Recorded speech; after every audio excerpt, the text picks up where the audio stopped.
What's good, my friends? This is the most interactive sports talk show anywhere. It's Offsides, Mark, Ryan, and Diesel, and we are the Fan Upstate, rolling on until 7 o'clock p.m. today.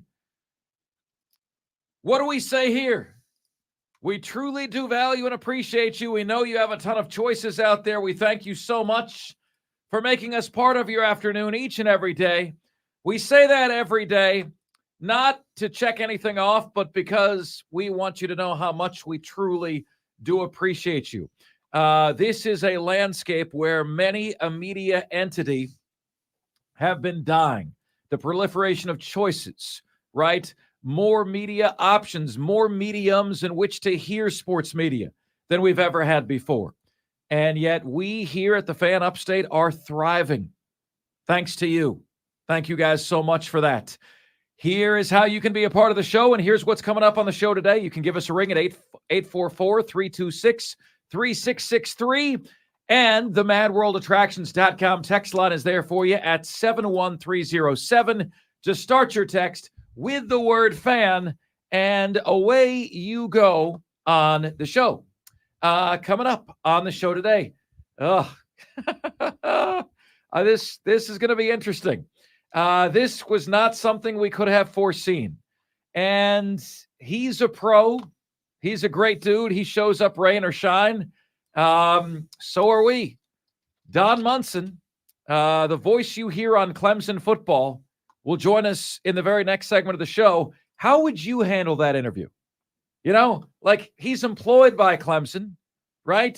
He is eternally positive on Clemson in a time when there really isn't much positive to say.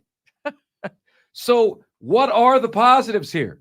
Maybe that's an approach, right? But we'll ask the real questions of Don Munson coming up in the next segment, and frankly, we'll see how that goes. All right, we'll see how it goes. Folks, at 3:40 p.m. today, we have to ask you a very serious question about football in the Palmetto State. All right? I can already tell that Diesel's going to have a major beef with SEC Commissioner Greg Sankey about something that is developing right now in the college football playoff stratosphere. We'll tackle that at 4 o'clock. I'll give you my top 10 NFL teams today. Jake Crain from Crain and Company joins us at 4:20 p.m. Michigan is the lone dominant team in college football this year, but now are we learning why? We've got the top 5 at 5. I will rank the remaining unbeatens in college football coming up at 5:20 today. We've got the North and South Carolina top 10. We rank the top 10 teams. We rank the only 10 teams from North and South Carolina that are in the FBS. We do that at 5:40 p.m. today. And we have you here on the most interactive sports radio show anywhere. Great to have you with us, man. Fired up to be here. Guys, let's open with this today, okay? There is no doubt about it. This is a down season for football in the state of South Carolina. It's like, if you think about what's gone on here over the last 30 days, it's really incredible. You know, like, rewind the clock 30 days. All right, so today is October 24th. Rewind the clock to September 24th. What's happened in the last 30 days? You've realized that the Carolina Panthers may not win a game this year, and that Bryce Young does not look to be the equal of at least 2 quarterbacks that were selected behind him. You've learned that the Atlanta Braves had a historically good season and had a historic bust in the postseason. You've learned, well, you already knew on September 24th that Clemson had lost to Duke, but now you know that unless they do everything right the rest of the way, win all of the rest of their games to, what would that be, the 14th or 15th straight year of 10 straight wins? If they do everything right, you'll be able to achieve what you've always done. Big deal. You know, like, it's about exceeding and doing new things, right? Clemson has to do everything right just to do what we already established would not be considered a successful season this year, right? And then South Carolina, all you need to say there is 2-5. Okay? That's all you need to say. 2-5 is a failure to thrive. My name's Mark Ryan. I'm a poet, and damn if I don't know it. So anyway, guys, it's a down year. You know, like admission is the first step toward recovery, right? That's who we are. We're always going to shoot straight with you. We're not going to put lipstick on the pig. We're always going to be honest with you here on Offsides. So I was thinking about this, and I wanted to bring you guys in here. Again, 844-326-3663. How do you guys do a down season? You know, like, what is the picture in your life of a down season? How do you act? How do you behave? What do you do differently? Okay. Now, they've shared that the highest rate, the highest birth rate that you see across the whole globe is when something great happens. Okay. Like everybody's doing the hanky panky. Steelers win the Super Bowl. Birth rates in Pittsburgh 9 months later, almost to the day, more than they've ever seen. They also say that pornography consumption rates go up in the city that loses. In the city that loses, right? They're by themselves. The winning team finds somebody to shack up with. This also happened in Spain. Spain won the World Cup, and the birth rate 9 months from the day they won the World Cup was insane. Everybody was, let's get it on. Everybody was doing that.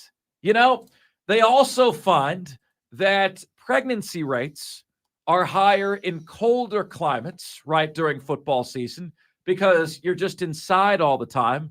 What are you going to do when you're inside all the time? Oh, okay, we'll do each other, right? I mean, what are you going to do? What are the activities? I can think of one. Got to keep warm somehow. Yeah.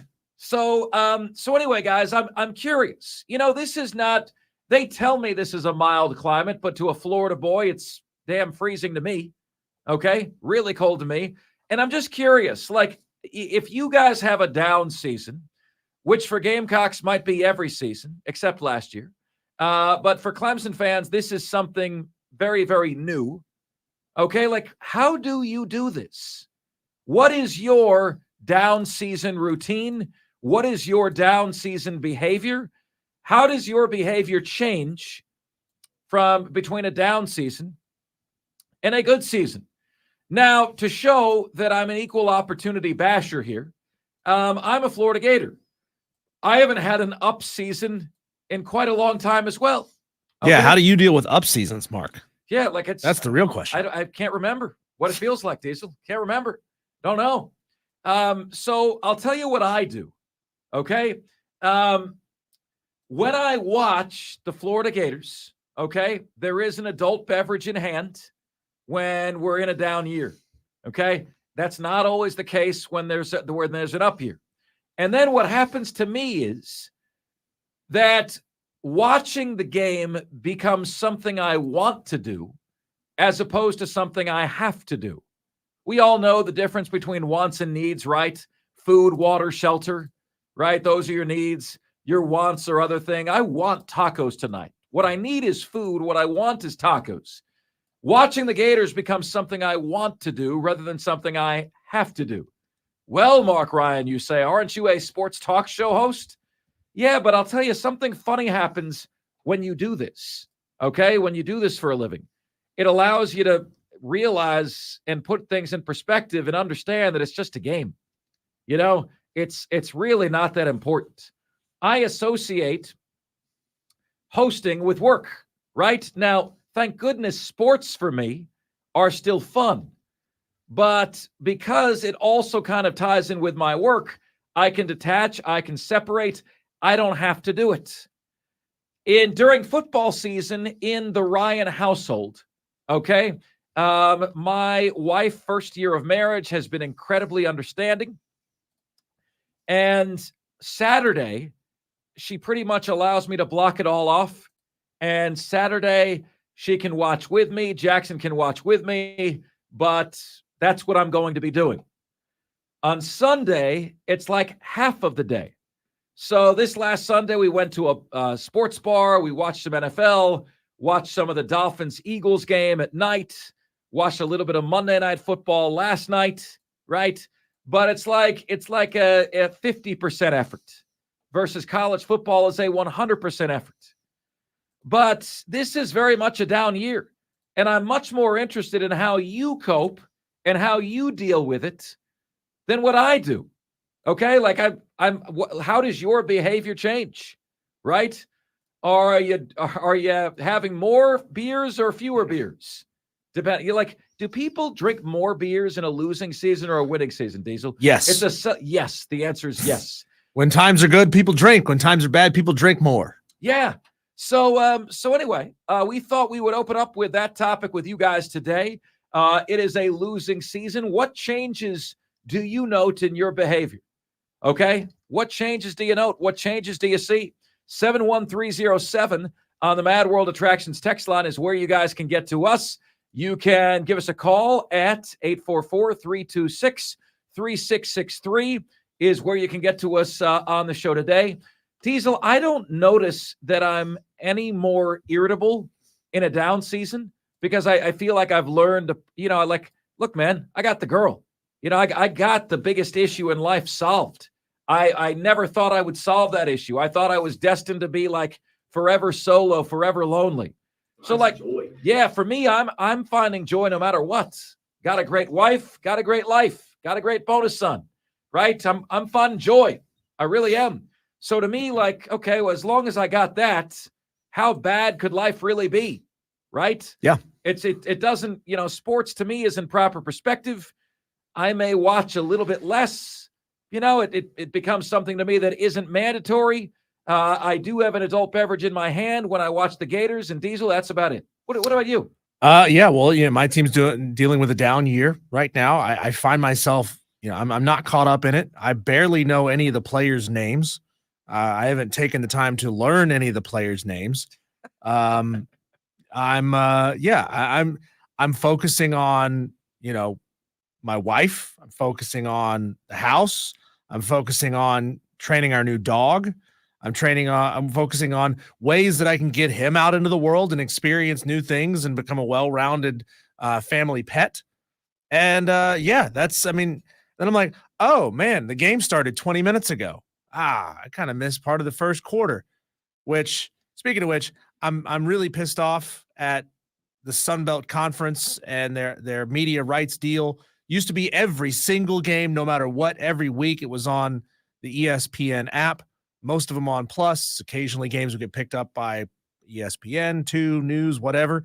But now they're selling off content to the NFL Network, and that's behind a paywall. This is on a different league's platform, and it's behind a paywall.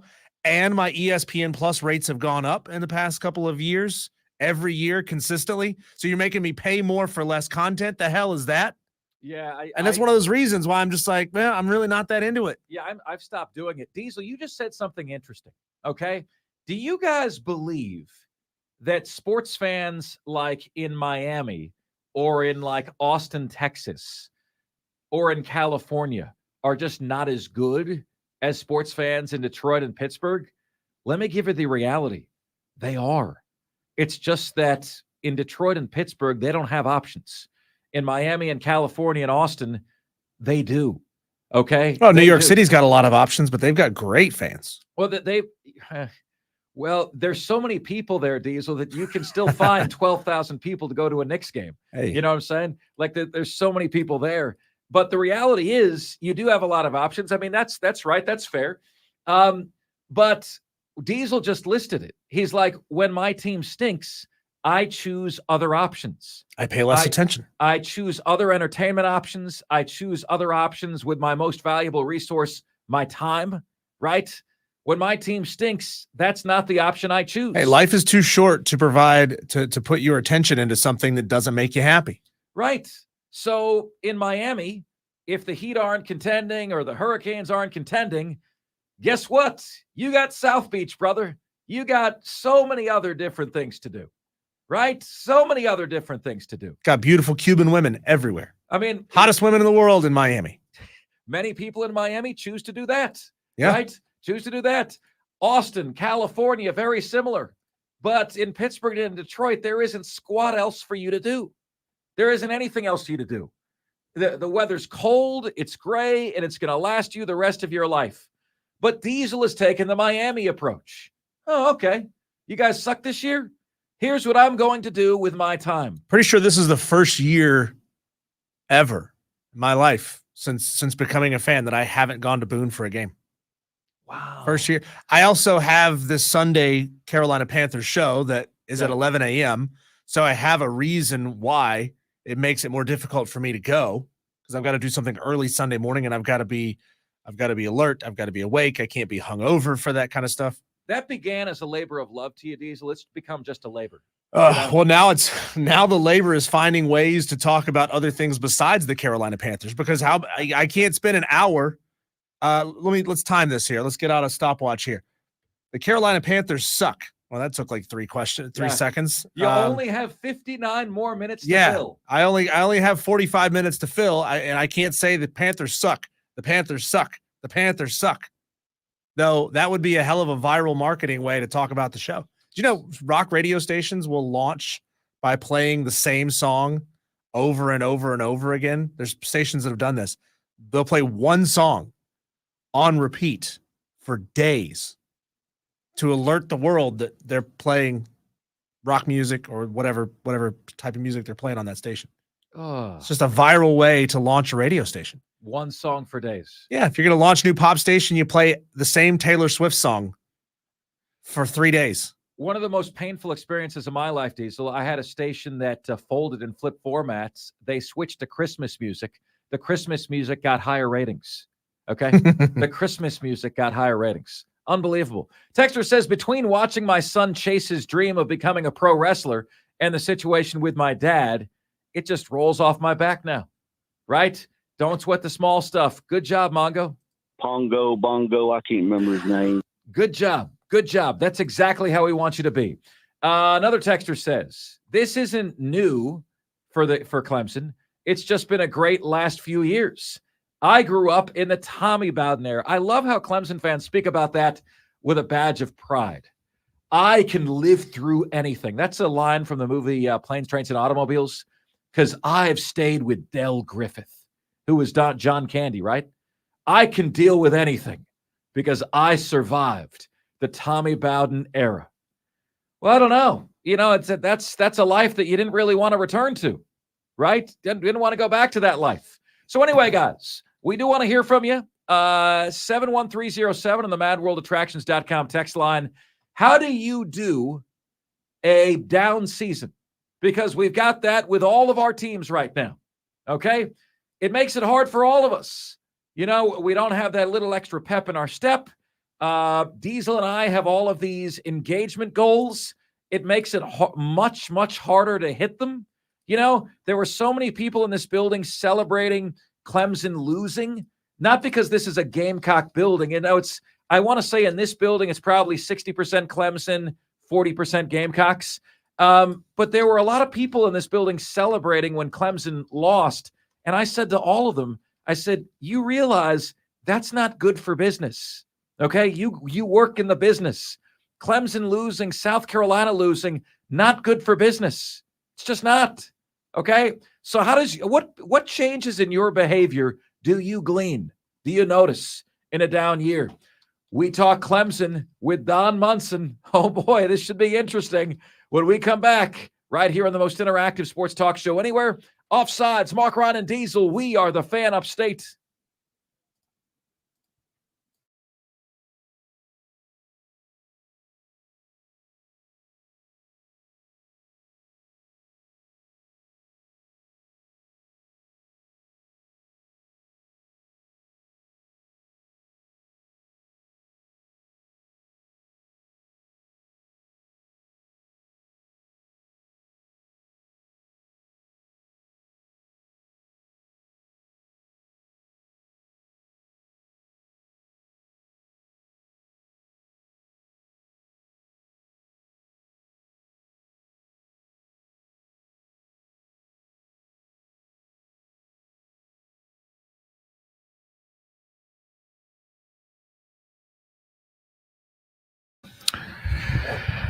It's Offsides. Mark, Ryan, and Diesel. We are the Fan Upstate. Fantastic to have you guys with us. NBA season begins today. In my opinion, there are exactly and not more than 5 contenders in the National Basketball Association in the top 5 at 5. I'll tell you who they are. Great to see everybody on the YouTube chat. Guys, if you would, Roger Carper, Mad Craft, please also send your sports statements to the text line. 71307. Just start your text with the word fan, and away you go on the show. Joining us right now is the voice that you hear on Clemson football broadcast. The director of broadcasting, Don Munson, joins us right now on the show. Don, always appreciate your time, sir. Thanks so much for making it. You know, Don, it's interesting. We have very, very different environments. In our environment, we feel and hear the brunt of everyone's frustration. And I feel like there's a lot more positivity in your world. But I did want to mention this to you, Don. I did notice a lot of discontent from you on the broadcast Saturday with some of Clemson's play calls. Can I ask what bothered you the most about what you saw? What got me was 4th and 1 shotgun from the 1 yard line in overtime. And yet again, another 3rd and long draw play in the QB draw in the red zone. Those really burned my brownies, Don. What about you? Well, probably the thing that got to me was just seeing it, and I said this on air. I said, it's 1st and goal at the 1, and I almost hate saying that because of what had happened and because of what's happened not only there, but what has happened throughout the year. And, I know that there's just a frustration on my part. I think there's probably a frustration on a lot of people's parts, to be perfectly honest with you. So, but hopefully we'll get things figured out. It will happen eventually. That we'll get things figured out. We'll go from there.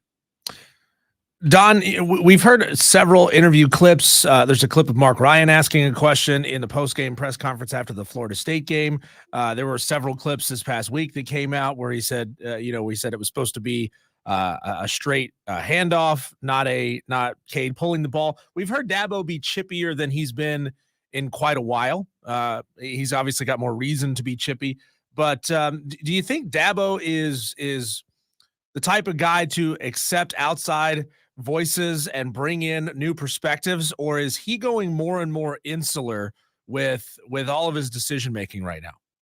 Yeah, I don't know that he's gotten any chippier. I don't know that I would call it that, to be perfectly honest with you. I think he's just trying to be as honest as he possibly can, to be perfectly honest with you. And sometimes, people don't necessarily like that. And that's just me kind of looking at it from my angle. I've been around him so long. Believe me, I know when he gets chippy, and I wouldn't say that he has been chippy. I don't think there was anything that was hard edge or that was blunt, about him. But he's just, he's like all of us. I think he's trying to figure out, what's going on with his team, how he can get things, corrected, what they can do in practice, and all of that kind of stuff. And, he's been trying to push every button that he can. And unfortunately, the buttons that he has pressed so far have not necessarily worked. And we got to find out one that works. Don Munson joining us. Don, especially problematic is the fact that, the key playmakers on offense just seem so darn mistake prone. And it's like, Dabo's forgotten more football than I'll ever know. But, when you consider the Cade, Klubnik, and Clemson lead the nation in fumbles. And, I remember when Urban Meyer coached at my alma mater, if you fumbled the football, you didn't play. And everyone was carrying a football around campus. You'd see them on campus, high and tight, every single place they went, because if they fumbled, they didn't play. And I'm just wondering, how does a team get over that? The dropsies with the receivers and Phil Maffa and Shipley at the 1 yard line and Cade Klubnik. Is there a fix to that? I think there is a fix to that. And part of it is just what they do in practice. Part of it is, maybe 2 hands on the football, not just 1 hand on the football. But the fact that we have unfortunately seen it come up over and over and over again throughout the season is just, starting to wear and tear on everybody. But you got to figure at some point in time, they'll figure this out. They'll get it done. And, but for right now, it is what it is. But this is a team that, this is a program that's been here, maybe not to this extent with turnovers before. And it's not something that's just, Mark, if you go back and look at it, turnovers haven't just been a bugaboo this year. Go back and look at the last several years, and Clemson and running backs, unfortunately, have had a propensity for fumbling the football. So there's got to be an answer to that. And they got to figure that out, whether that's ball security. Man, you go back and you look at some of the changes that some guys have had to make in the NFL, going to more of that high and tight, up on the, almost up all the way to the top of the shoulder pad, with holding the football to their chest and making sure that there's what they call the 5 points of pressure that are on the football. So maybe it's something as simple as that. But we'll find out. But they better find an answer this weekend, because you can't go into NC State and turn the ball over and expect to get out of there with a win.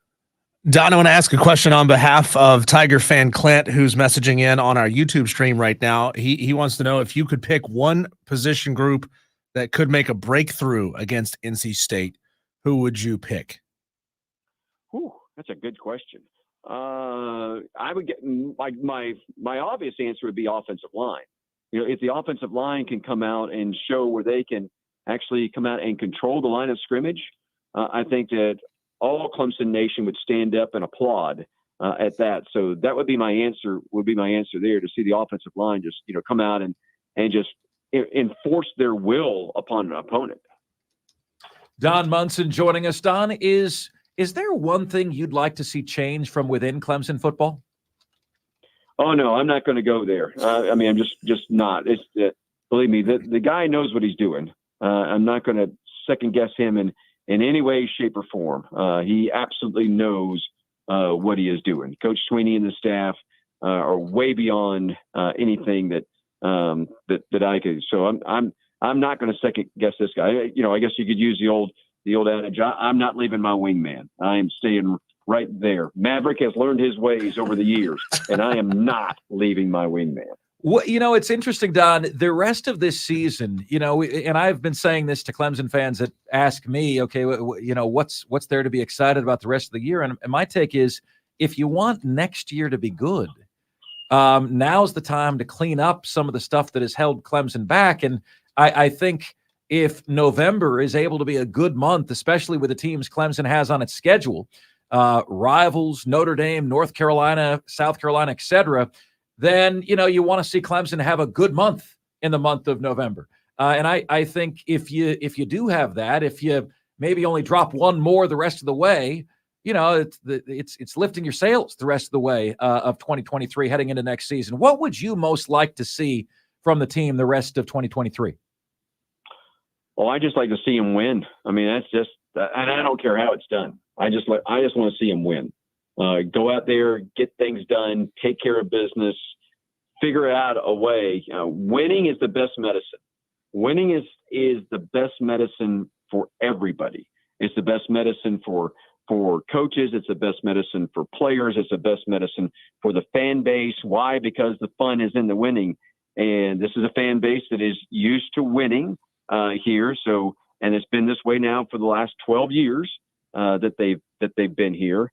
And they don't like not winning. And I think that's a lot of the reaction that we're seeing out there, in the public, is that and in particular, the folks that really don't like winning are raising a ruckus because all they've known is winning. I think we have a generation now, or at least, a decade plus of Clemson fans who don't know anything other than that. And they're not even sure how to go about handling the adversity that they see their team going through.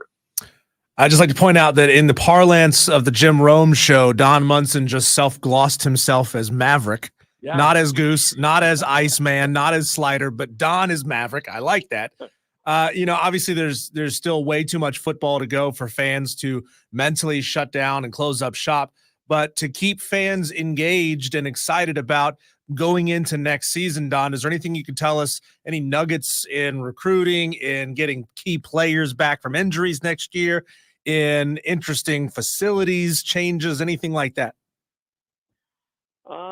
I don't know that there's anything that's not already out there is going to change with coming up. In that people don't already know about. To be perfectly honest with you, I'm not. I think that everybody thinks that I'm probably privy to a lot more information than I am, and I guess I could understand that. Now, there's a lot of stuff that I do know that I just won't talk about because I know that what happens in Vegas has to stay in Vegas.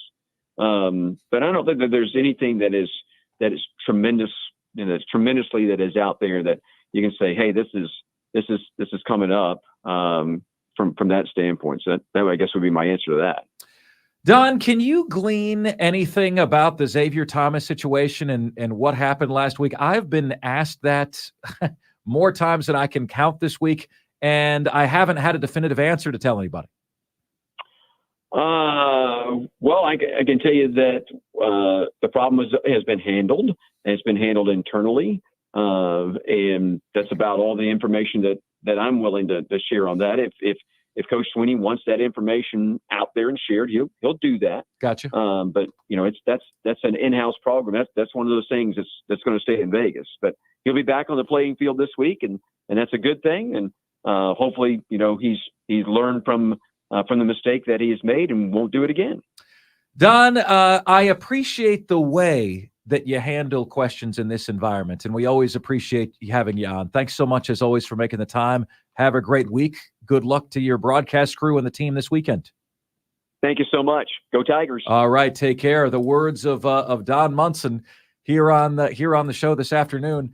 Any takeaways from that, Offsiders? What do you? I know things, but I can't say things because what happens in Vegas stays in Vegas. Right, and it's interesting. And he every time we ask a question that he's not going to be able to answer, there's always an that precedes it, right? It's and that's not me poking fun. That's him, that's taking a moment to think. It's to your brain is taking a moment to think about how you want to answer a tough question, the kind of questions that we ask you here on Offsides. And I always want to be respectful, right?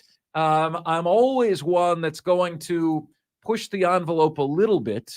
And then whenever I do, and whenever I get too close to where that line is, Don always lets me know that's not a place he's willing to go, right? That's not an area he's willing to go. So, but I do feel like he answers a lot, right?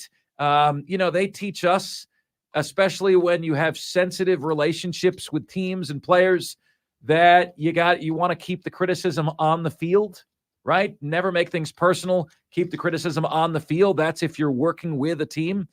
And I think Don does that very well and answers the questions to the best of his ability. And I welcome y'all's your inputs on how you feel. We want you guys to know that our interview with Don Munson, if there's going to be one thing that's different about it, it's going to be that it's not going to be a bunch of softball questions. Okay? So when you hear Don Munson on Offsides, man, in a tough spot, Mark and Diesel they're going to bring the fastball, right? They're bringing the fastball because I would be ashamed of myself, frankly, if we didn't, right? Like, we want to ask the questions that you guys want to know, right? So hopefully you feel like we're doing a halfway decent job of that. Your thoughts on that are welcome. 71307 on the madworldattractions.com text line is where you can get to us right here on Offsides. All right, coming up next, what the hell has happened to college football in the Palmetto State? You're not going to believe some of the numbers I have to share with you next. Here on Offsides, my name is Mark Ryan, and he's Diesel, right here on the Fan Upstate.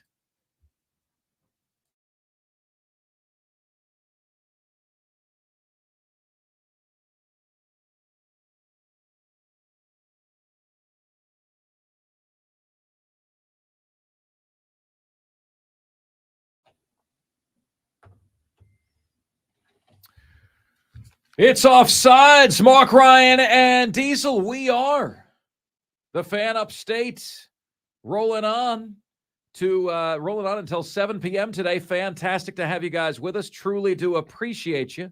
A couple of takeaways that I had from the interview. Don Munson said the Clemson running backs have been turning the ball over way too often the last few years. There's a fix there, and they have to find it.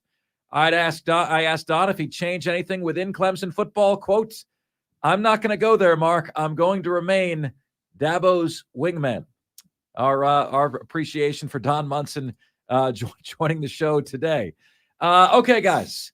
This is, as you heard us open with today, a somewhat historically bad year in terms of football in the Palmetto State. Now, I went back and I looked at this, and you won't actually believe how historically bad this is. In most topics, we develop the topic and then we give you the question. In this topic, I'm going to throw the question out there to you right away, and I'm going to let you guys ponder it before you give us an answer. What the hell has happened to college football in the Palmetto State?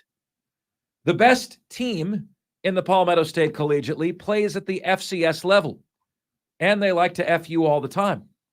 Okay? That's all that needs to be said about there.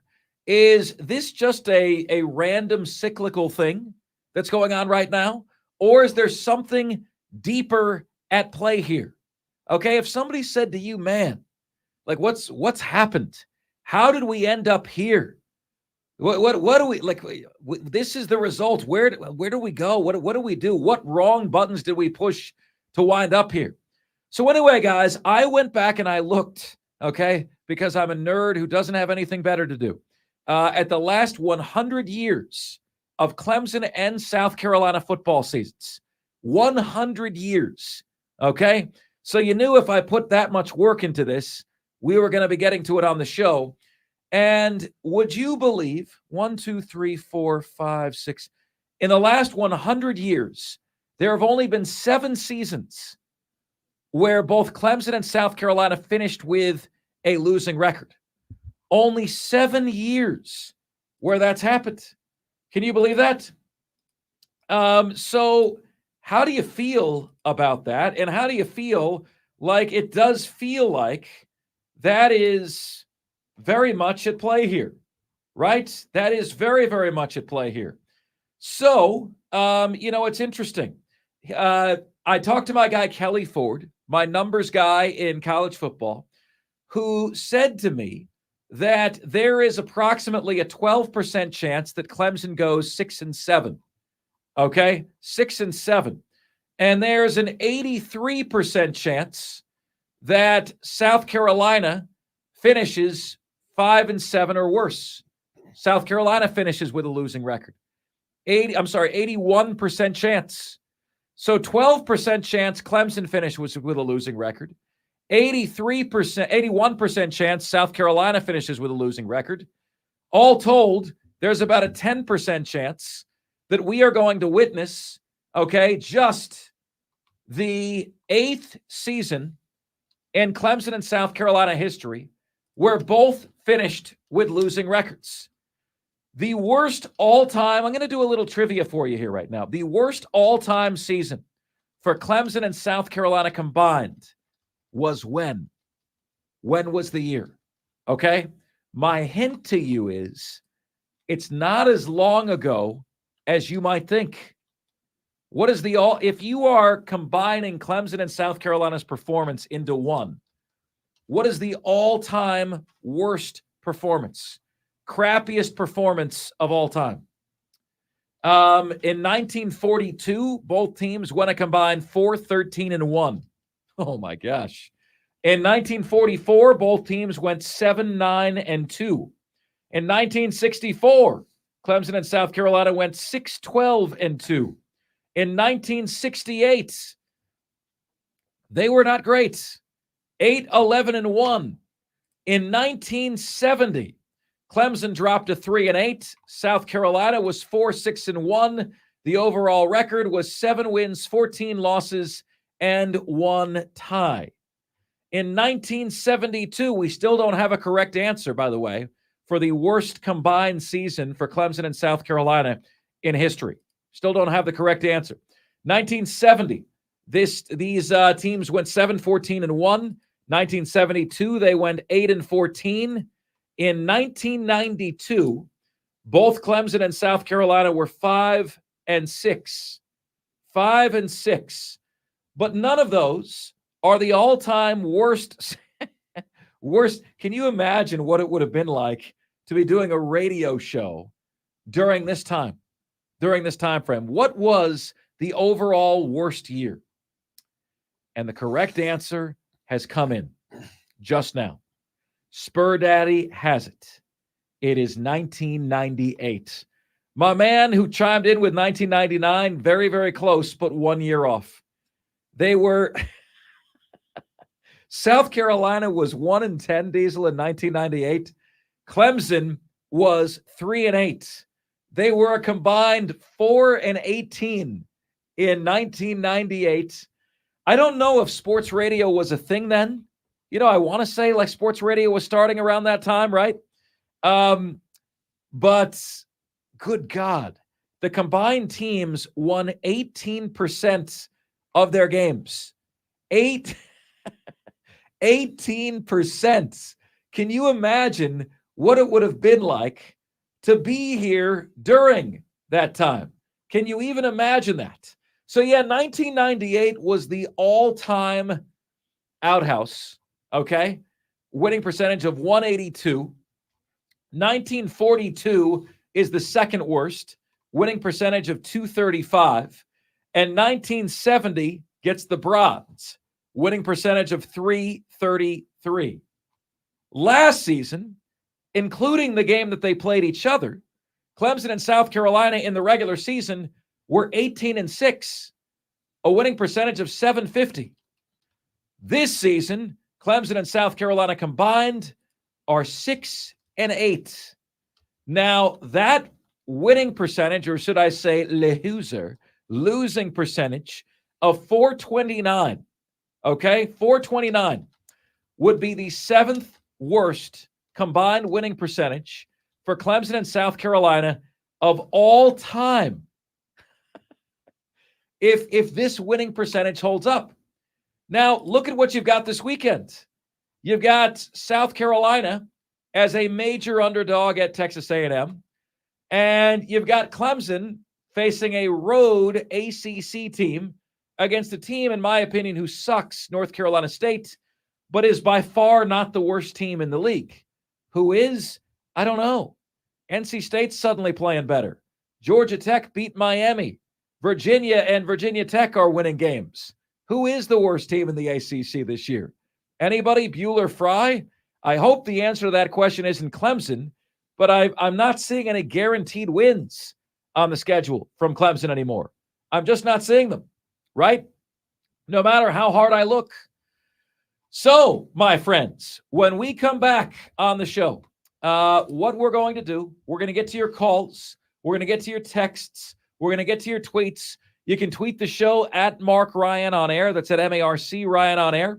You can text us on the madworldattractions.com text line, 71307. Just start your text with the word fan, and away you go.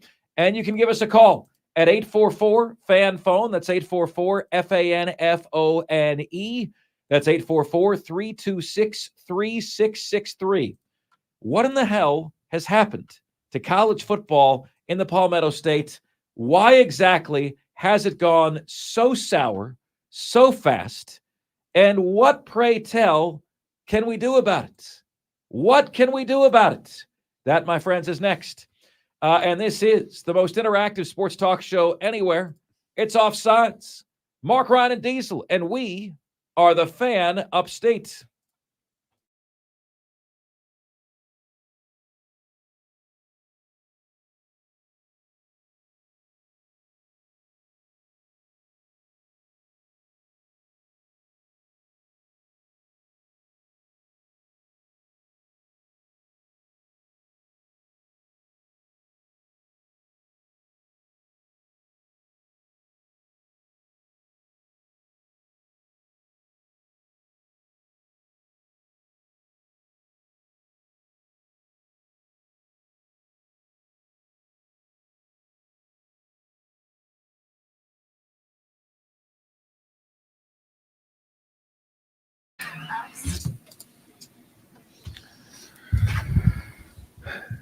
What's good, my friends? This is the most interactive sports talk show anywhere. It's Offsides. Mark, Ryan, and Diesel, and we are the Fan Upstate, rolling on until 7 o'clock p.m. today.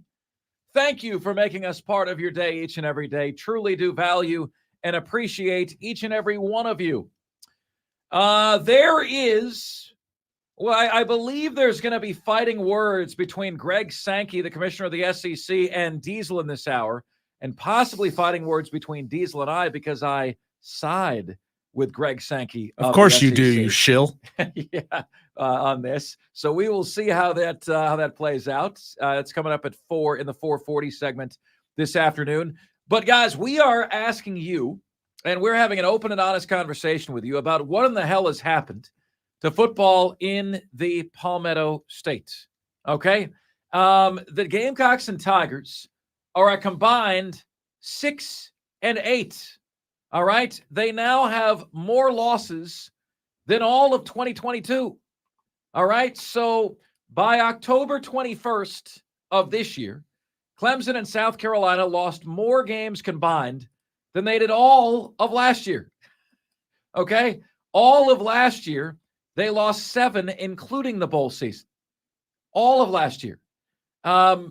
This year, they've already lost 8.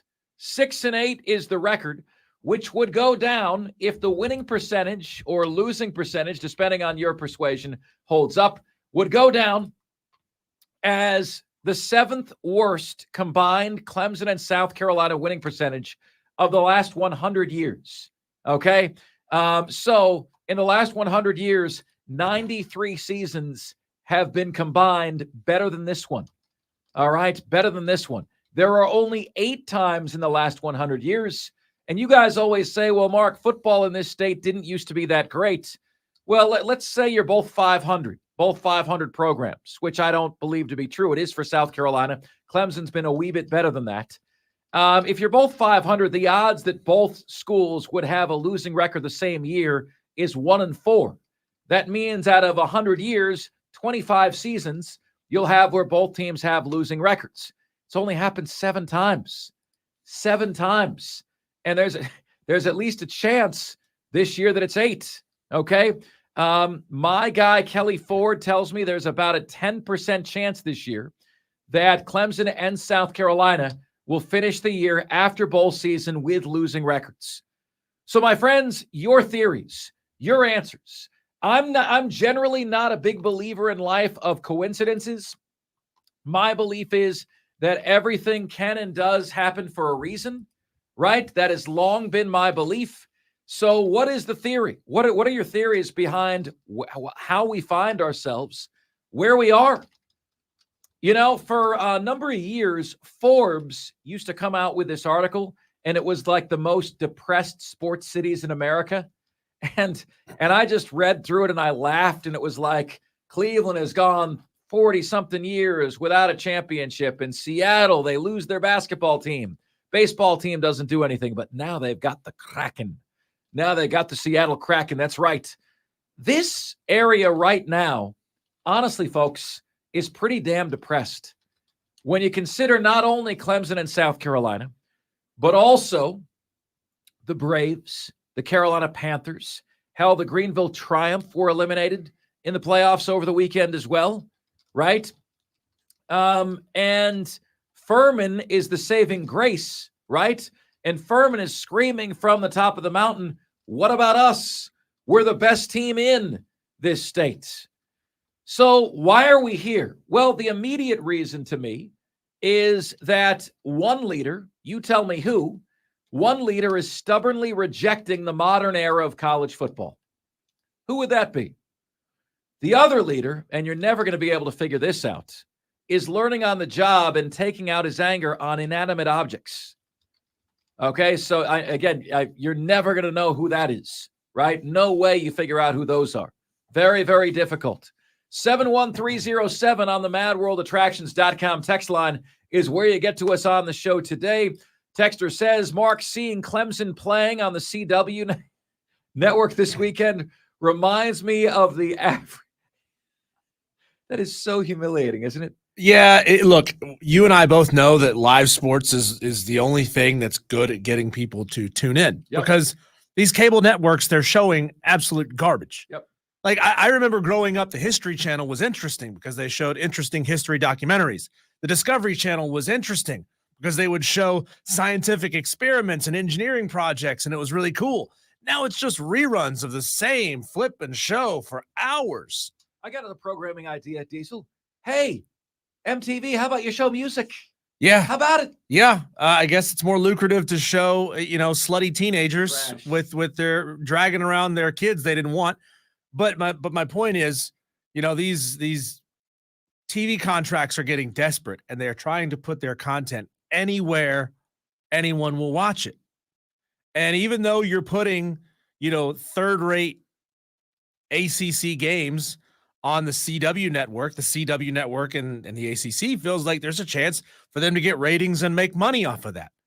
The problem with it is, though, that a lot of people don't have it in their television packages. It's not available on streaming. So what you're doing is you're screwing your fans over.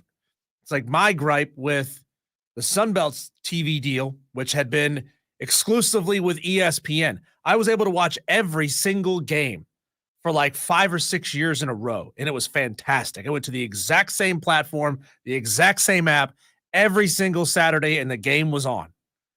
Now they're selling content to the NFL network. Well, I don't want to buy the NFL network. Yeah. I don't want to buy it because I don't like it. I know. I don't want it. I know. But now they're making me buy it or bootleg it or steal some or borrow someone else's password to be able to watch content on a network for a division of this sport that isn't even college football centric. Coolest thing I've seen, Diesel, YouTube TV. Is this only on YouTube TV? I get to do multi-view where I can have 2, 3, or 4 games on in the same window and the volume of whichever game I want on, with one exception that really cracked my coconuts on Saturday, Diesel. They do not let you have 2 games from the same conference on, probably for some legality reason. And I wanted to have on Alabama, Tennessee, and South Carolina, Missouri. Yeah. And it's just like, okay, I don't care about Bowling Green and whoever they're playing. I want these 2 games on. Yeah. You can take the other 2 away. Well, and it said, these are your options. You can choose any one of these options. Virginia Tech and nobody. It's not that picture-in-picture is anything new, but right. for a streaming platform to allow you to do that, that's pretty cool. I know that my Roku doesn't allow me to do that. Yeah, that's pretty awesome. So anyway, guys, your theories as to why we are where we are. Let's see here. Besides dying inside, a texter says the only positive for Clemson was for them to beat their in-state rival, and now you don't even know if that's going to happen anymore, guys. You don't. This might be a race to 14 points. Yeah, it could be in that game. Clemson to NC State. Wouldn't it be something if the game was so bad? What show would the CW put on in place of because these will never forget the NFL one time. This is the all-time network blunder. They turned off Monday Night Football that was tied late in the fourth quarter to start the movie Heidi on time. Heidi, okay, they turned it off. It's considered the all-time worst programming real-time decision. Yeah. It's like, no. You only got until this window. Heidi starts now. And then they started Heidi right then. Yeah. What would the CW replace Clemson and NC State with? Riverdale, which is supposed to be like a live action Archie comic. Okay. That would be a good one. Okay. There's the Flash, Arrow, 90210. They got some other shows. Are you going to be upset, Clemson fans, if you're watching NC State and Clemson, and let's say that it's like, oh gosh, who was it? It was like Nevada against San Diego State this weekend played to 6-0. The final score was 6-0. Or say it looks like Minnesota, Iowa from a weekend ago. Okay. You're watching Clemson, NC State. Then all of a sudden you come back from a commercial break. Da da da da da da da da cha cha da da da da da da da da da da da da da da da da. That's the 90210 soundtrack.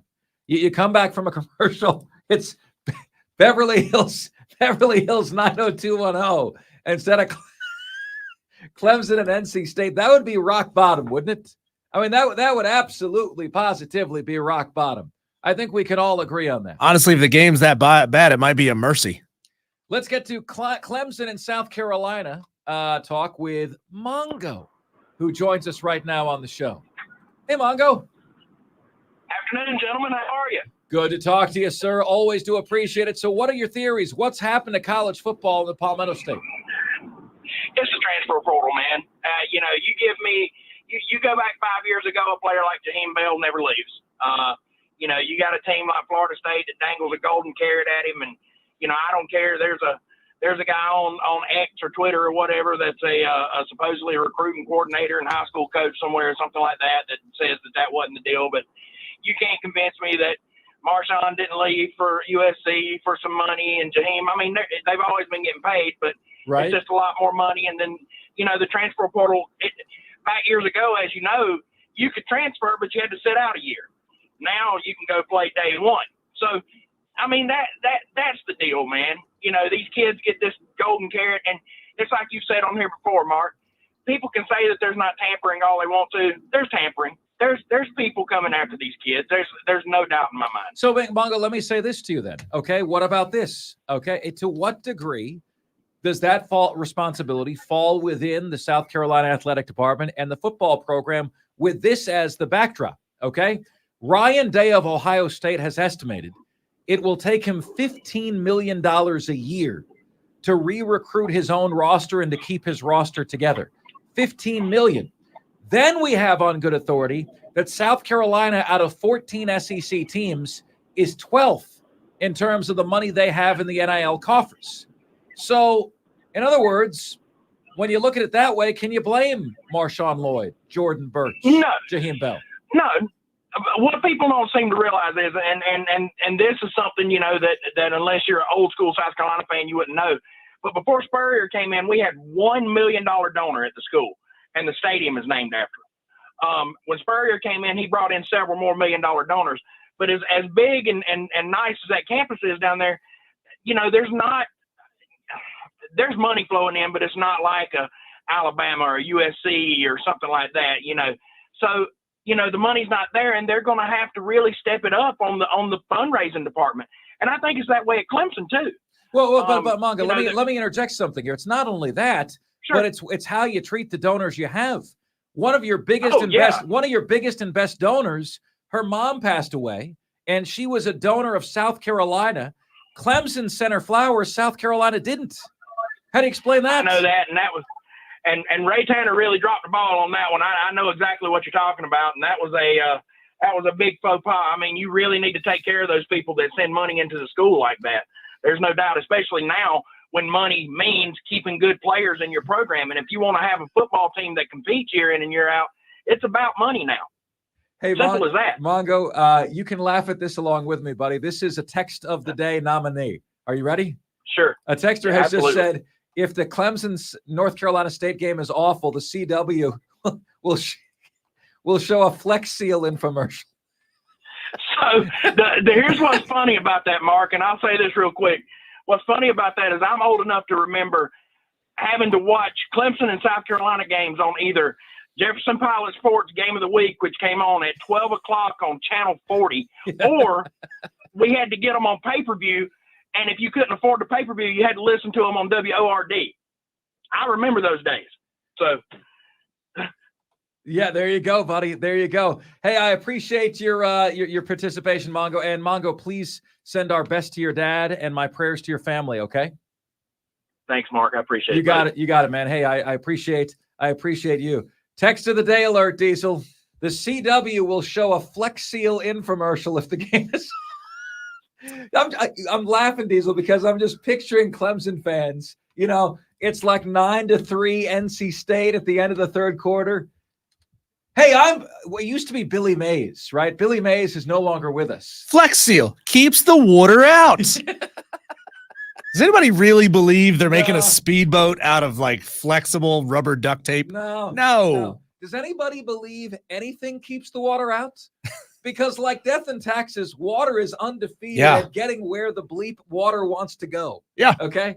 There is no keeping water out. Water formed the Grand Canyon, and you really think this $3 roll of rubber duct tape is going to keep the water out? No. Oh my God. Hey guys, what is the worst? What is the all-time? I'm about to really embarrass myself. Okay, really embarrass myself. Diesel. In college, I went through this phase where I was buying infomercial garbage, As seen on TV stuff. as seen on TV. I don't know why I was doing. We had a this. whole store of that Yeah. stuff at the Greenville Mall. There was a time frame where I was eating nothing but pizza and Mountain Dew and beer, and I had a legit double chin, and I bought this ball that you roll your chin on that gets rid of your double chin. It never worked. That son of a. Can you look straight into the camera and demonstrate that? I went like this, and it didn't work. It didn't work at all. It was absolutely awful. Then I bought Diesel Mega Speed Reading, which taught me nothing. Because I had to read chapters every day, and it was like you do this with your finger, and you take. It doesn't the whole work. page. It doesn't work. No, I can't do that. So I bought Mega Speed Reading. I got Get Rid of Your Double Chin. At one point, I think I got Jerry Springer Uncensored Edition. I went through a phase where I was buying all that stuff, man, and none of it worked. But I do have a nice styrofoam ball. I do. Doesn't get rid of your double chin, but it does work. You know. Yeah. You're not going to admit your worst. I never bought that crap. Come on. No, I never bought that crap. Come on. No, I mean, like I would buy people as seen on TV store stuff as gag gifts around Christmas. I love buying. Like I hate buying somebody a gift that they would buy for themselves. Yeah. Because you never know if you're going to get exactly the right thing, like the right size, the right style, the right color, the right whatever. So I like to buy them goofy, fun stuff that you would never buy for yourself, like a comically, like I bought Ashley one of those comically large wine glasses that holds an entire bottle of wine. I bought this stuff too, guys, for your car. It was supposed to magically get rid of scratches on your car. That stuff? Yeah, like you put a piece of masking tape across it and you're just going to lift the scratch right off? No, it was a cream. It was a cream, people. It was even worse. The cream did nothing. The scratches never came off the car. You know? You're just out there moisturizing your car's hood. Moisturizing my car's hood. The scratches never leave. I was that idiot. I was that moron. Never again. Never again. And now I watch those like HVCs. What is it? QVC? Yeah. I watch that and I'm like, you stuff suckers. Is garbage. You suckers. I was one of you. My dad was the king of buying like commemorative NASCAR plates. He's got the Dale Earnhardt Sr. plate set that goes all the way back to his yellow and blue Wrangler car. He would buy all that stuff. Every single time there was a NASCAR store sale on QVC, he was buying that stuff. He was buying it. And he somehow thinks that like they're collectibles. They're not. It's just crap from QVC. Let's see here. Texter says, Mark, the naming Ray Tanner as AD was the biggest mistake. The South Carolina downfall started there. His inability to hire competent staff. No lies detected, Texter. Billy Mays did OxyClean commercials. That's right. I bought that from the stupid infomercial too. Rest in peace. OxyClean, this is a true story. In the apartment that I moved out of last year, guys, I used OxyClean on like a carrot juice. I spilled carrot juice on the carpet. I used so much OxyClean that there started to be a divot under the carpet. It ate away. It ate away at the bedrock. Wow. The carpet. Yeah, Phil Swift is the Flex Seal guy. Oh, okay. And then there was the what was the guy who was selling magic mops who ended up being a predator or something? Oh, yeah. You remember him? I remember that guy was creepy. I don't remember his name, but that dude was really creepy. Mongo just says I admitted to balls on my chin. I did not, Mongo. I absolutely He admitted to one ball on his chin. I absolutely did not. God, that was the worst purchase of my life. All right, we've got Jake Crain coming your way next, right here on the most interactive sports talk show anywhere. It's Offsides. Mark, Ryan, and Diesel. And we are the Fan Upstate.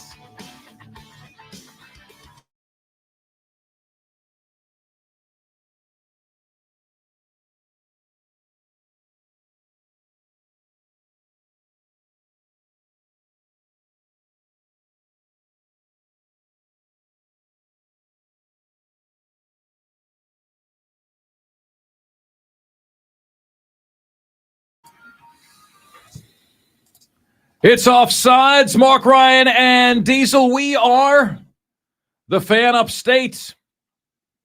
Rolling on until 7 o'clock p.m. today. Great to have you with us. Joining us right now is the host of the ever-popular Crain and Company. Brilliant sports analysis from people who have played and coached with their always unique sense of humor. Jake Crain, the host of Crain and Company, part of Real Daily Wire, every Monday through Friday, 7:30 a.m. Eastern Time to 9 a.m. Eastern Time on YouTube is where you can get him.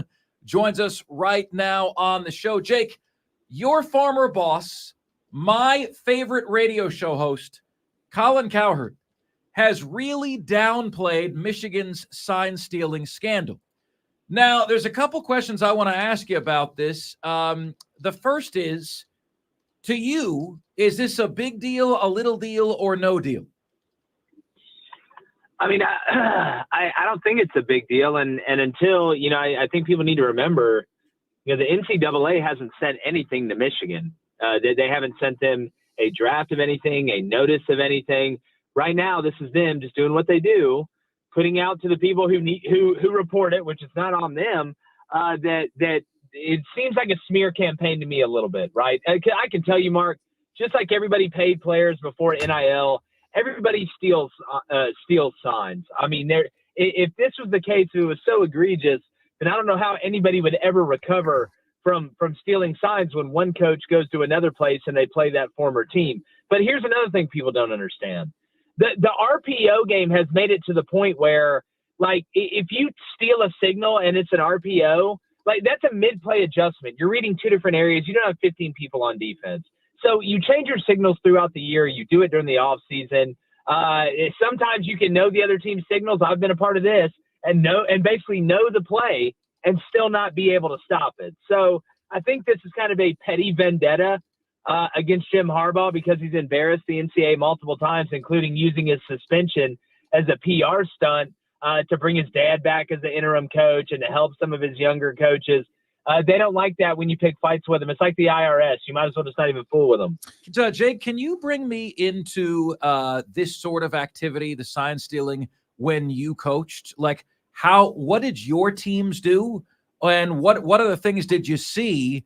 Like, what was considered acceptable? What was considered unacceptable? Because, Jake, I was last week years old when I learned that what they're accusing Michigan of was illegal. I thought everybody did that. I thought everybody had people at the games trying to figure out what everyone else is doing. Well, look, and right now it's the bylaw that was broken. There's nothing in the NCAA rulebook says anything about stealing signs. That's not in there. What they say is you can't send people, staff members, right, to future opponents' games to try and figure out their signs. But at least to this point where we sit today, the Connor Stallions guy never went to those games. You can see pictures of him on the Michigan sidelines.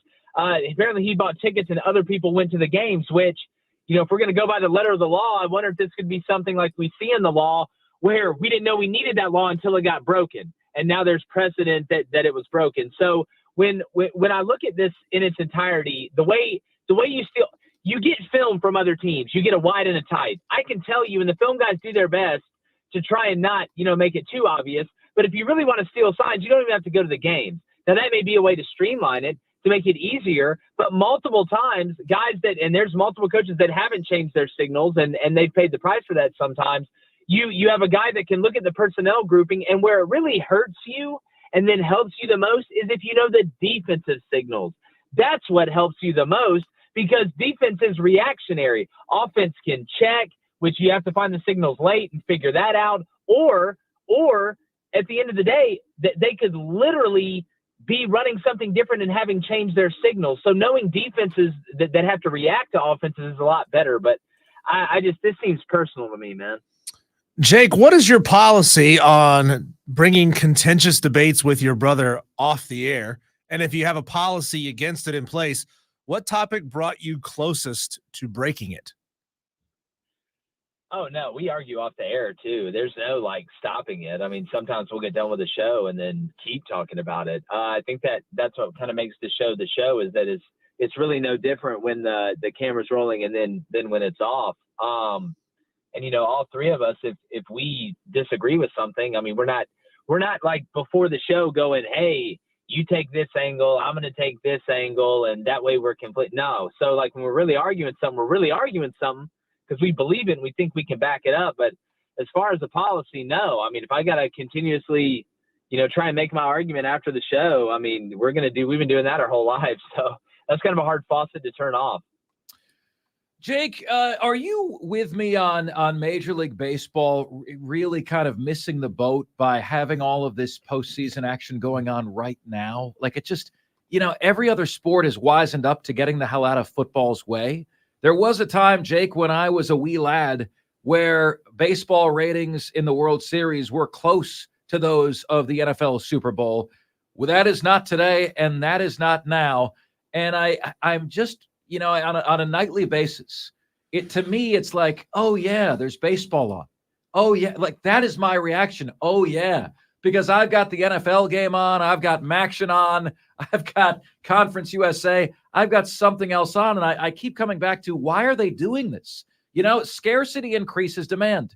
Fewer games, play the World Series in August, get the hell out of football's way. Where are you on that? Yeah, I mean, hot cocoa is a lot more convenient in Alaska than it is in Florida. So I agree with you there. Here's the thing, Mark. There's just, as a sports fan in general, I love having all these sports going on at the same time, right? It's like everything comes together at the same time right around this year. But if you're looking at it just from a baseball angle, why not knock out two birds with one stone? We shouldn't play 162 regular season games. That's just too many, right? So if you cut down maybe a little bit of the regular season, now you can get to the playoffs quicker and you may be able to jump some of it. But I think it just depends on what lens you look from. Are you looking to try and make money for baseball, or are you just a sports fan in general like me that's selfish and loves it all on at the same time? Jake, my team is having a down couple of years. App State, not very good this year, weren't good last year. The fan base is very split. The general population of the fan base wants him gone because he's not winning. The high money donors want him to stay because he's an alumni. He's that guy that was never going to leave. If he was successful, he was going to stick around for 30 years and coach the program as long as he ever wanted to, but he's not winning. So is it best to pull that Band-Aid off quickly, immediately, send the guy packing, or are you give the guy one more year to see if he can get his guys in place? Well, from the money people's angle and just from, the App State, administration and people involved there in general, I mean, you have got your heart broken twice, right? I mean, it's got to be tough when it all works out like you thought you did. Hey, Drinkowitz, man, wow, end up being a great decision. All right, well, he gets drafted up. Same thing with Satterfield, even though I'm not the biggest Satterfield guy. I mean, and not that he was just absolutely blowing it out of the water at App State, but it just seems like he was winning 10 games a year. Yeah, I mean, which is obviously impressive, especially what the Sun Belt is now. But I mean, at the end of the day, how many times are you going to get your heart broken? At what point is like, are you tired of the nines leaving and maybe you just stay with a sturdy six that'll give you some great times, but it won't be all the highlights. I don't know. I can understand that, but look, App State, you've shown the fans the standard, right? We say on the show all the time. You let them sip from the cuppets of champions. They want that again. You don't go from eating Wagyu to wanting just to go back and eat some flash frozen beef. That's not how that works. Once you get that Wagyu, you want some more of that Wagyu. Jay Crain has managed to just turn the coach's hot seat into the Hot or Not website. 9s, 6s, 7.1. You remember that website? Maybe there should be a ratemycoach.com, Jake. Maybe that's how you make your millions. Yeah. Hey, look, I'm down with it, Diesel. Let's do it. ESPN.com used to have an awesome weekly feature, Diesel. It was, you would vote on your coach's approval rating, and they would show you the coach's approval rating every single week. And like Beamer's might be like 31% or something right now, right? So it was incredible. So it's almost like politics. That's actually funny. Yeah, it was really, really good. So Jake Crain, join us, Crain and Company. Jake, can you, because look, it's the spirit within your heart that counts. Can you offer tough love to Dabo Swinney and Shane Beamer? Because we're in a depressed market right now, Jake. I'm not sure if you realize this, but the Carolina Panthers are the worst team in the NFL. The Braves were historic. They turned out to just be historically embarrassing. The Furman Paladins are amazing, but an FCS team is the best football team in the area. And Dabo Sweeney's 4-3. Shane Beamer is 2-5. Jake, if they manage to both finish with a losing record, it would be only the 7th time that's happened in the last 100 years. So do you have tough love for the leaders? Yeah, look, for Clemson fans, I mean, y'all have done a lot of winning. When a down year is 10-2, I know they're going to finish worse than that this year, most likely. But I'm not going to sit here and just cry into my hands about the lack of Clemson success when they've done what they've done. If you're South Carolina, Shane Beamer, I just thought you'd be further along up front. And I think you thought that too. And listen, I think Shane's going to figure it out. I know people are starting to move off the train, and you're starting to think, oh no, well, now we get to go play A&M really beat up. We're not good up front anyway, and then we lose Spencer Rattler. I think Shane's going to end up getting it turned around, but I think that the criticism is well deserved. They should be better up front at this point. But I do know this. In general, that region of the country loves sports as much as anybody. I have family that's from around there, and they deserve greatness. It's just one of those things. It's cyclical. It comes and goes. I will say this to the fans out there: if the bad times weren't so bad, the great times wouldn't be so great. So just it's all cyclical. It'll come back around. But let's go, guys. Get it together. The Panthers. Listen, there's not much they can do right now. They need better players. I'm going to give them a little bit of a longer leash. Jake, what are you dressing as for Halloween? I don't know. I think my brother's going to dress up as Batman for the show. So if that's the case, I got to go as Joker. I mean, there's no other option. That's pretty solid. I'll go with that. Like the Heath Ledger Joker. Okay. I was going to ask which one. Both of you, what is your best ever Halloween costume? Okay. Best ever Halloween costume. I had this shirt that used to say on the front of it, "Ask me about my T-Rex," and then someone would be like, "Hey, what about your T-Rex?" You lift your shirt over your head, and underneath there's a T-Rex. So yeah, that was one I had when I was younger. I don't know, man. We didn't dress up a lot for Halloween. Blaine, I think he dressed up as Coach Rick Weiss from Division III. That was a pretty good one. If you've ever seen that movie, you know you're laughing right now. If you have no idea what I'm talking about, if you do watch that movie, don't let any kids be around, but it's hilarious. Well, Jake, you could always get a Charlotte hoodie, cut the sleeves off, and go as Biff Poggy and just walk around grumbling and yelling at people. Yeah, you can. Just ask them why you only had 3 questions at the media day. What was your best?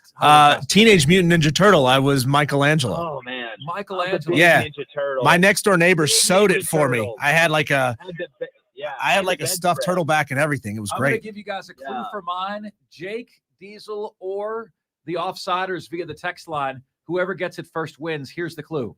My best friend's brother, sister's boyfriend heard from this guy who knows this kid who's going with a girl who said she saw blank pass out on 31 Flavors last night. I guess it's pretty serious. Yeah, I mean, look, I wasn't a big Citizen Kane guy. I don't know what was out. I don't know. Is that Dazed and Confused? Maybe. No. Somebody on the text line is going to get it. Who was I for Halloween? Well, we'll see if they can come through with the answer. Donald Trump? While you are answering, come on, man. While you are answering the final question that we have for you here, Jake, my opinion, only 4 teams can legitimately win it all this year, Jake. In other words, they have the proficiency, the skill, etc., to win the whole thing. Michigan, Georgia, Washington, and Oregon. Agree, disagree, where are you at? I think there's more. I think Florida State could win it. Look, I think this is kind of the anomaly year, right? There's not that one team on top of the Golden Hill that we're looking at saying, all right, this is the best team. We wonder if anybody can catch them. You have teams that are still developing. You have teams that are now dealing with injuries. I mean, you look at Georgia losing Brock Bowers. That's going to be an interesting game this weekend.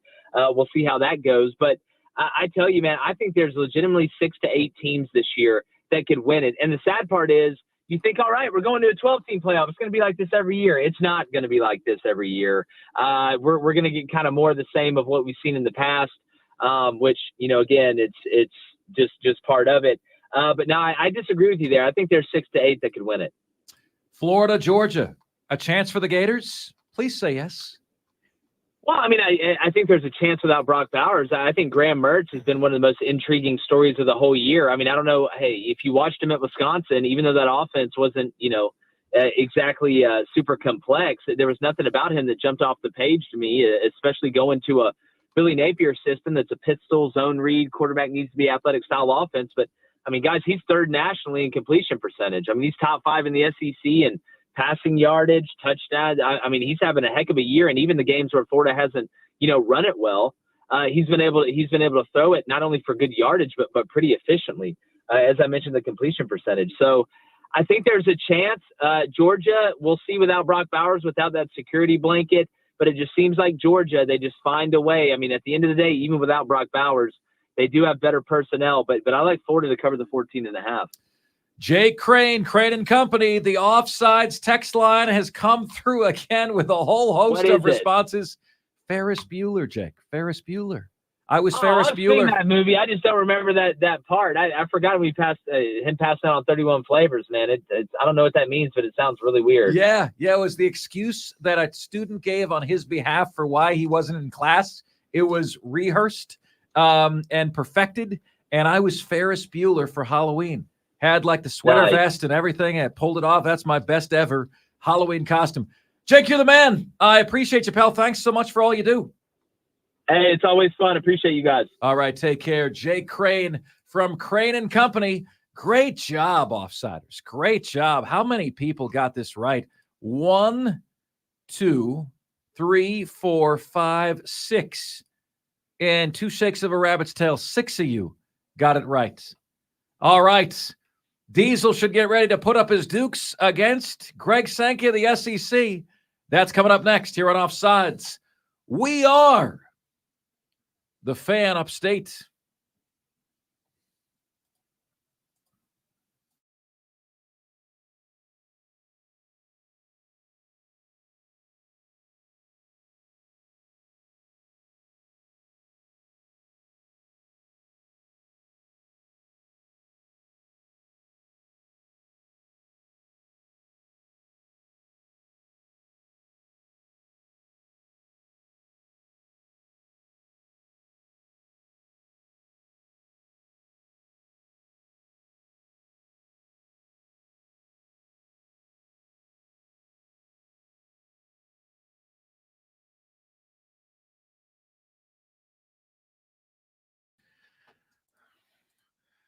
Texter says, I'm going to go dress up as a drunk Diesel for Halloween. What does the costume entail, Texter? Tell me about this costume. Yeah. What's going on here? I could come in costume as your costume of a drunk me. That's meta right there. That's Inception. Uh-oh, Mark, your camera's frozen on the YouTube stream. Oh, bummer. I know why. It went to sleep. The whole darn computer. His computer went to sleep mode. That's absolutely right. Okay, sorry about that, guys. 1, 2. Did you almost give your password out on the air? Is your password 1234? No, it's not. No. It's not 123 something. The question is, where does it end? When does the password end? So that's the question. All right, it's time to raise Diesel's blood pressure. And I agree with what Greg Sankey's saying, but I do not believe that Diesel is going to. And this is something, Diesel, I'm not sure if either you or I have thought of. Okay? The format for the college football playoff next year, when it expands to 12, it's set to be the 6 highest ranked conference champions, which guarantees a berth, right, for the group of 5. And then you have 6 at-large teams, which is not going to be a single group of 5. Here's Greg Sankey's problem. What has happened since they agreed to that? There's a power conference that's going away. Right. So Greg Sankey says, and this makes sense to me, Diesel, if you're going to have an unranked team displacing the 11th best team in the country, that's not what this was designed to be.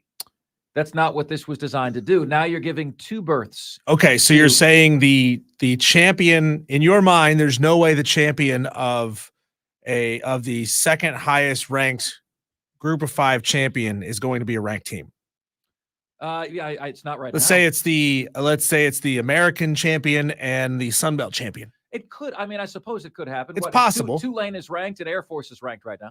Right. So, I mean, that conceivably could happen. Right. But his beef is you're going to knock out a borderline top 25 team. You're going to Sure. knock out the 11th ranked team for the borderline top I 25 understand. team. Yeah. So do you have a beef with that? Not particularly. No. Okay. Not really. I to me, it's important that there is some clear and definable path for every team to get into the playoff. But I don't think there should be a guarantee for a second group of 5 to get in. If you're that good, if you're that elite, and we haven't seen it yet in a year where I don't believe we've seen it yet where that would be the case. I mean, I'm thinking about what if last year Cincinnati had been really, really good.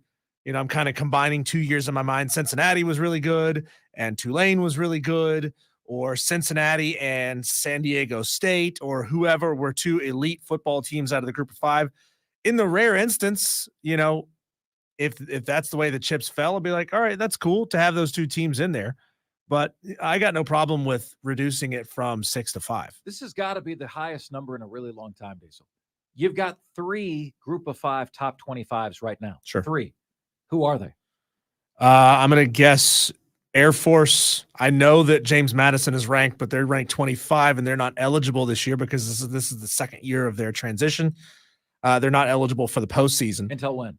Next year. They'll be eligible for the postseason next year. And who's 3rd? If I had to guess, I would say Tulane. Yes, Tulane. Yeah. And not only that, but Liberty is 2nd in the other receiving votes. Yeah. So the group of 5 is close to having 4. We're seeing if there was ever a year where the group of 5 could say, "Hey, Greg Sankey, we are deserving of this," it'd be this year. Yeah, we're definitely seeing where the voters these days are more and more affable or amenable to ranking group of 5 teams. That wasn't the case 10, 15 years ago. They were never going to rank a group of 5 team, but they're much more willing to do it. So yeah, I mean, I don't have a problem with that.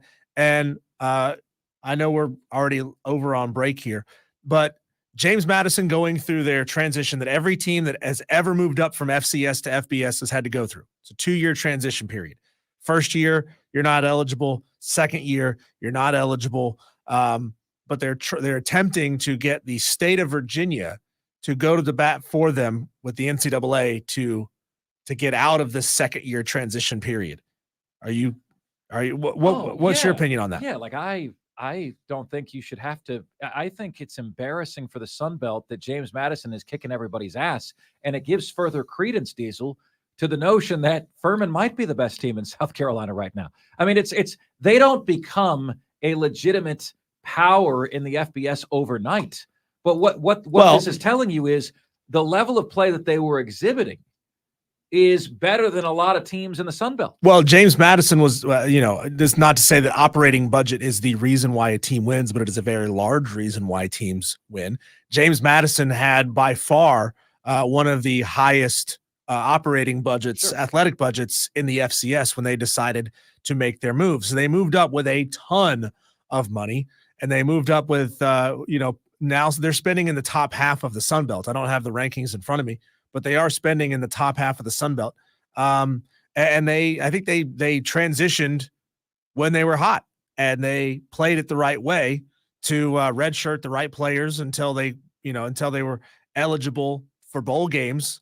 So, shout out to them. Georgia Southern did the same thing. They won the Sun Belt in their first year in the Sun Belt. App State won it 3 years in a row after that. So it's not unheard of to have a team move up, transition from the FCS, especially the elite teams in the FCS. Now you're thinking of the Sam Houston States, the Jacksonville States that transition up and they don't perform very well. But it does happen. It's happened multiple times where teams transition up and they are hot at the right time and they're really, really good. Well, Jacksonville State's 6-2. So South Carolina should hope they start not performing very well, because guess who's on the calendar the week after this? Ooh. Jacksonville State. All right, the top 5 at 5 is next here on Offsides.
Good, my friends. This is the most interactive sports talk show anywhere. It's Offsides. Mark, Ryan, and Diesel, and we are the Fan Upstate, rolling on until 7 o'clock p.m. today. I truly appreciate you making us part of your day.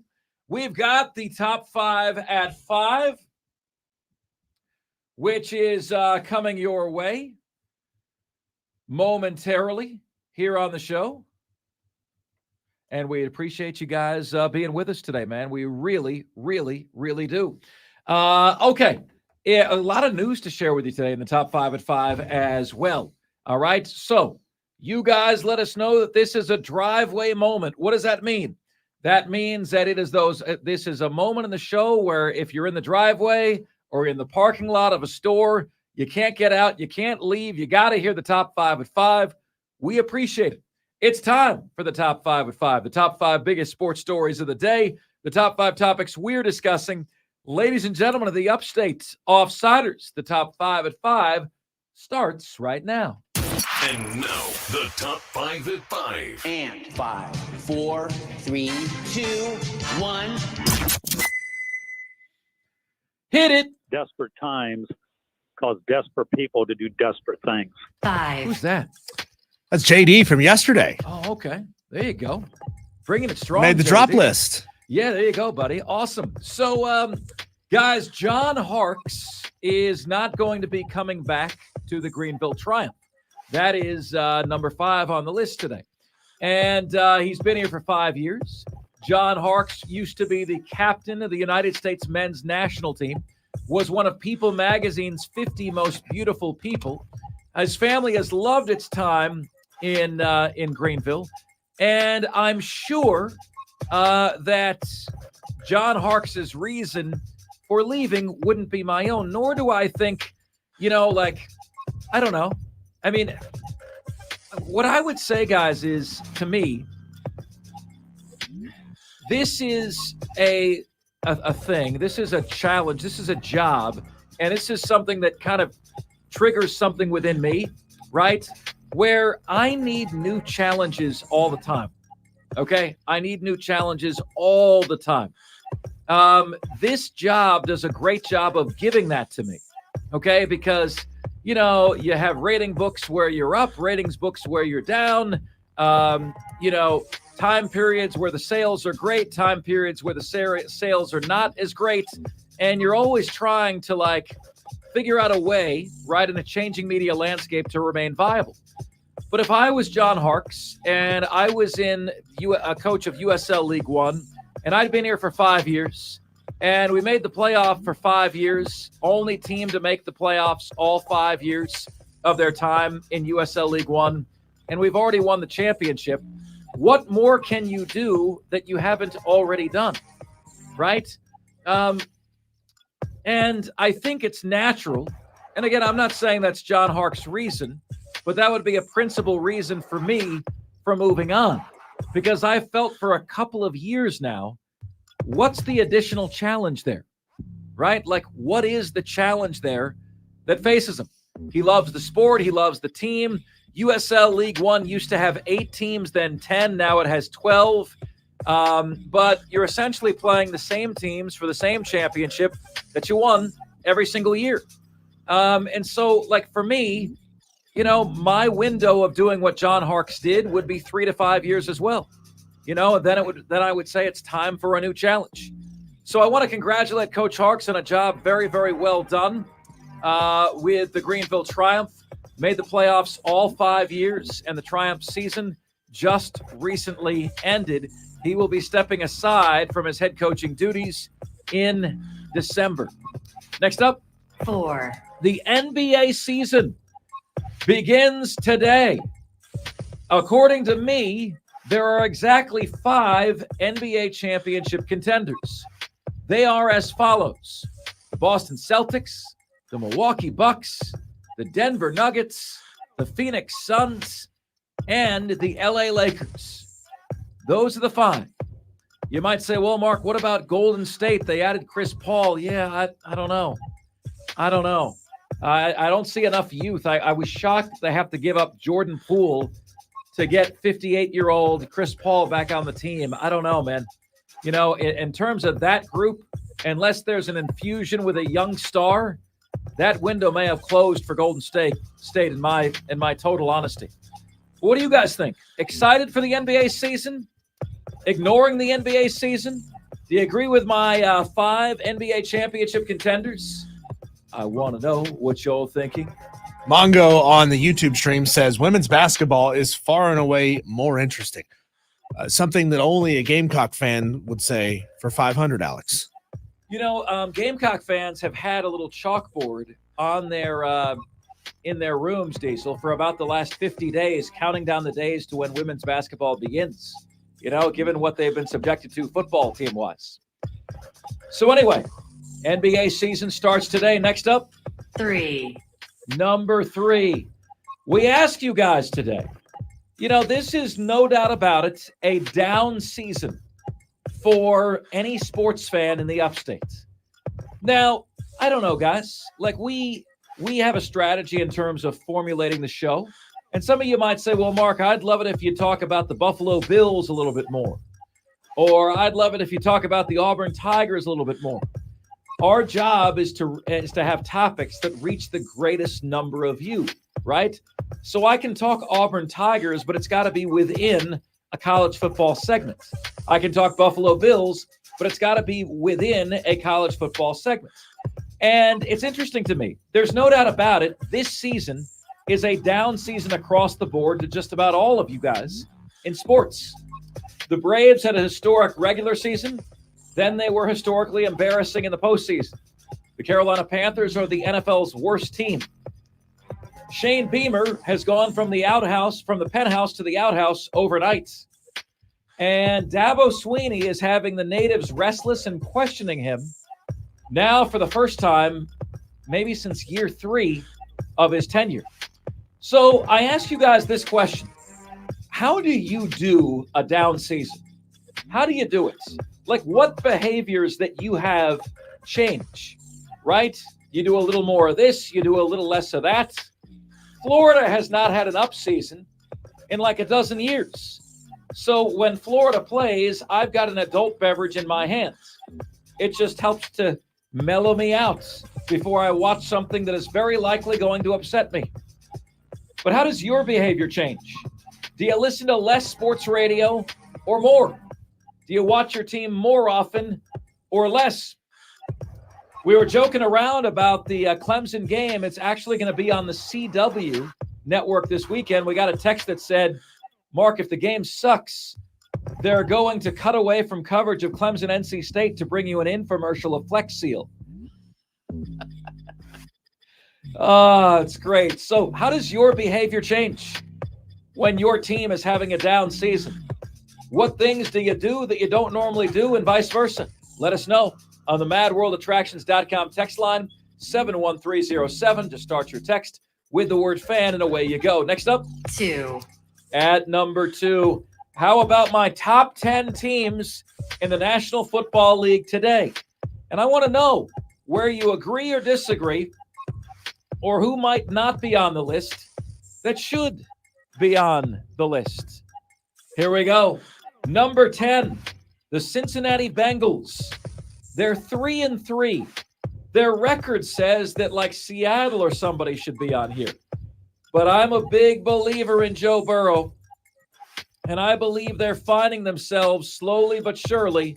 And I believe you're still going to have to answer for them. Right now, I've got them at 10. At 9, I have Dallas.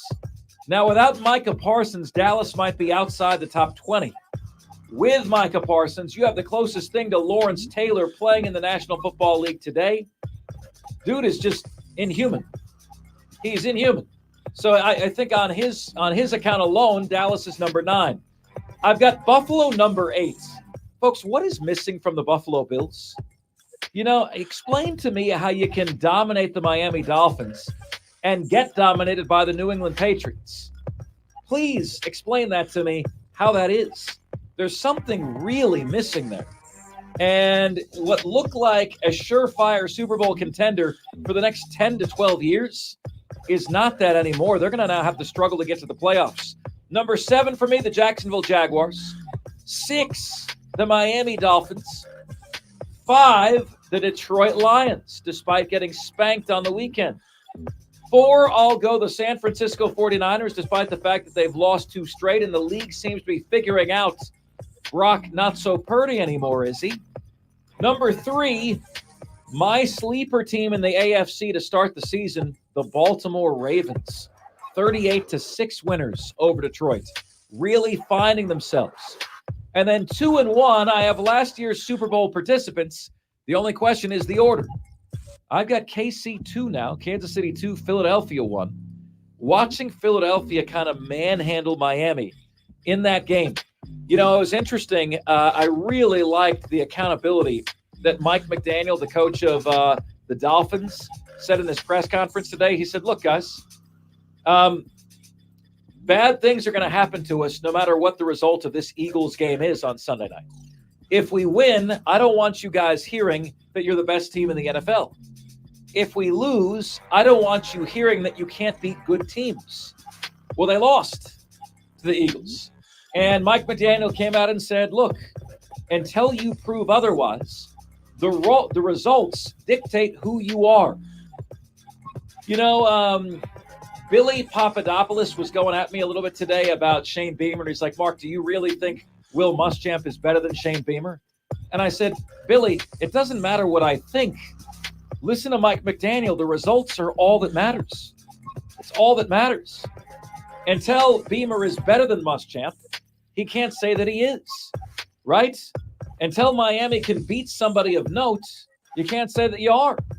So I got KC 2, I got Philadelphia 1. Their physicality, the only game Philadelphia lost, they shouldn't have, to the Jets a weekend ago. 6 and 1 overall, just a dominant force.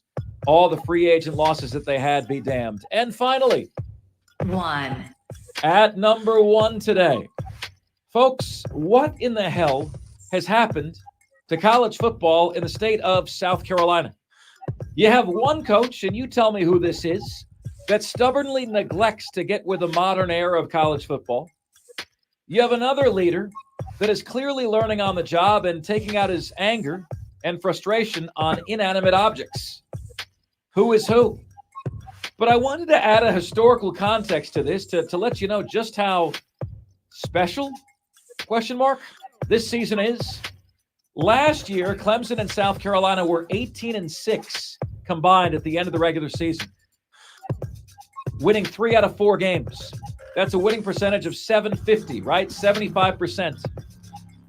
Would you believe that this season right now has a chance of being only the 7th time in the last 100 years? I went back and I did the research that Clemson and South Carolina both finished potentially with a losing record. 7th time in the last 100 years. Okay? Furthermore, their combined record right now of 6 wins and 8 losses would rank 9th worst in the last 100 years. How about that? How about that, my friends? So anyway, I did think this was interesting. You know, the worst all-time combined season for Clemson and South Carolina was what? It came in 1998. The combined record was 4-18. South Carolina was 1-10. Clemson was 3-8. They had a combined winning percentage of 182. In 1942, second place, the combined record was 4-13, a winning percentage of 235. In 1970, Clemson and South Carolina were 7-14-1 for a winning percentage of 333. I asked our numbers guy, Kelly Ford, to give me a number that both Clemson and South Carolina finished with a losing record. That number is right at about 10%. 10%. But how on earth did we get here? We've heard the transfer portal. We've heard Ray Tanner blamed, right? We've heard Dabo Swinney losing touch with the modern era. I'm not a big believer in coincidences, folks, but we're here at the exact same time. How? It's unbelievable, right? Only 7 times in the last 100 years of football. have both Clemson and South Carolina finish the same season with losing records. Might that happen again? And those are today's top 5 at 5. Now it's your chance to chime in, which you can do at 844-FAN-PHONE. That's 844-FANFONE. That's 844-326-3663. The MadWorldAttractions.com text line is there for you at 71307. You can start your text with the word fan, and away you go. Invite you to follow us, like us, subscribe to us on Facebook, Twitter, and YouTube. There you go. Like us on Facebook, follow us on Twitter, subscribe to us on YouTube, The Fan Upstate, each and every one. And finally, email. You guys can all email the show. Mark Ryan, that is M-A-R-C Ryan, at thefanupstate.com. All the different ways you can get in touch with us here on the most interactive sports radio show anywhere. All right. Let's see here. Tiger Pal Rachel. She says, Mark, not all teams in the upstate. The Paladins are doing awesome. Rachel, I've been on that train the whole show. I know you're getting off work, and I appreciate that, but I've been on that. I'm like, look, what's happened in the state of Palmetto State for an FCS team to be the best team? Because that's what Furman is. There's no shame in what Furman is doing. Furman is the only sports outlet of positivity for upstate residents who like local sports teams right now. The only outlet of positivity. How about that? Carolina Panthers, worst team in the NFL. Atlanta Braves, historically heartbreaking. Carolina might be the worst team in college football. Greenville Triumph season is done. Clemson, South Carolina, just brutal. Just absolutely brutal. Texter says, with Clemson this season, it's a little more drinking and a sympathy cigar. My wife is ecstatic, Mark Ryan, that the honeydew list is getting smaller now every single Saturday. So your wife likes it when your team struggles because the honeydew list gets completed. Texter says, FU is looking pretty good. Just want to make sure you're not saying that to me, Dexter. You're not saying that to me. Your thoughts on the top 5 at 5 today. How did we end up here in this state of affairs with Clemson and South Carolina? Make sure you text us 71307. Start your text with the word fan, and away you go. And, my friends, we will be back after this with a look at the remaining unbeaten teams in college football. Mark Ryan, Diesel, the Fan Upstate.